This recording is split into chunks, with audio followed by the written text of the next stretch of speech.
मध्य प्रदेश के करीब 96,000 आंगनबाड़ी कार्यकर्ताओं और सहायिकाओं के लिए एक बड़ी खबर सामने आई है। जिस एरियर भुगतान का लंबे समय से इंतजार किया जा रहा था, उस पर अब एक नया कानूनी मोड़ आ गया है। मध्य प्रदेश सरकार ने संकेत दिए हैं कि वह हाई कोर्ट के फैसले को सुप्रीम कोर्ट में चुनौती देगी, यानी फिलहाल एरियर मिलने की उम्मीद और लंबी खिंच सकती है। आइए आपको पूरे मामले को आसान भाषा में समझाते हैं। यह विवाद आंगनबाड़ी कार्यकर्ताओं और सहायिकाओं की मानदेय से जुड़ा हुआ है। दरअसल आंगनबाड़ी योजना केंद्र और राज्य सरकार की साझेदारी से संचालित होती है। इस योजना में केंद्र और राज्य दोनों अपने अपने हिस्से का आर्थिक योगदान देते हैं। साल 2018 में केंद्र सरकार ने आंगनबाड़ी कार्यकर्ताओं और सहायिकाओं की मानदेय में 1500 रुपए की बढ़ोतरी की थी। इस बढ़ोतरी के बाद आंगनबाड़ी कार्यकर्ताओं का मानदेय 10,000 रुपए और सहायिकाओं का मानदेय 7,000 रुपए तक पहुंच गया था। लेकिन इसके बाद साल 2019 में मध्य प्रदेश में सत्ता परिवर्तन हुआ। आरोप है कि नई सरकार ने राज्य के हिस्से का योगदान कम कर दिया। इसका सीधा असर आंगनबाड़ी कार्यकर्ताओं और सहायिकाओं के मानदेय पर पड़ा और उनका भुगतान घटकर करीब 5500 रुपए तक रह गया। इस फैसले का आंगनबाड़ी संगठनों ने विरोध किया। उनका कहना है कि सरकार एक बार फिर बढ़ाए गए मानदेय में इस तरह कटौती नहीं कर सकती। इसी मुद्दे को लेकर मामला मध्य प्रदेश हाईकोर्ट पहुंचा।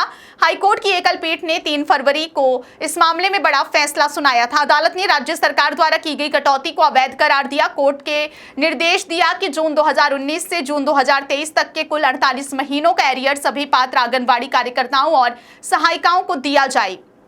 इतना ही नहीं, अदालत ने इस एरियर पर 6% वार्षिक ब्याज देने का भी आदेश दिया। साथ ही ग्रेच्युइटी का लाभ देने के निर्देश भी जारी किए। बताया गया है कि इस आदेश के बाद राज्य सरकार पर करीब 1400 करोड़ रुपए का अतिरिक्त वित्तीय बोझ आने वाला था।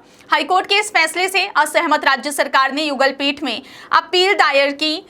इस अपील पर जस्टिस आनंद पाठक और जस्टिस बीपी शर्मा की खंडपीठ ने सुनवाई की। युगल पीठ ने मामले की सुनवाई के बाद एक महत्वपूर्ण फैसला सुनाया। अदालत ने एकल पीठ के उस आदेश को सही माना जिसमें मानदेय बहाल करने और एरियर का भुगतान करने की बात कही गई थी, यानी एरियर देने का मूल आदेश बरकरार रखा गया। हालांकि अदालत ने राज्य सरकार को एक बड़ी राहत भी दी। कोर्ट ने एरियर पर 6% ब्याज देने वाले हिस्से को हटा दिया।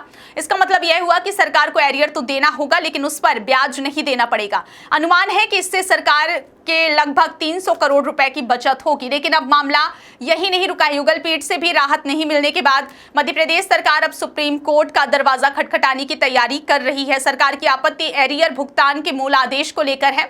यदि सरकार सुप्रीम कोर्ट में अपील दायर करती है तो इस पूरे मामले की अंतिम सुनवाई वहीं होगी। इसका सीधा असर उन करीब 96,000 आंगनबाड़ी कार्यकर्ताओं और सहायिकाओं पर पड़ सकता है जो पिछले कई वर्षों से अपने एरियर का इंतजार कर रही है। सुप्रीम कोर्ट में मामला लंबित रहने तक भुगतान में और देरी होने की संभावना से इन कर्मचारियों की चिंता बढ़ सकती है। फिलहाल हाईकोर्ट का आदेश प्रभावी है, यानी ग्रेच्युइटी का लाभ देने का आदेश बरकरार है, जबकि एरियर भुगतान को लेकर अंतिम स्थिति पर सुप्रीम कोर्ट के फैसले पर निर्भर करेगी।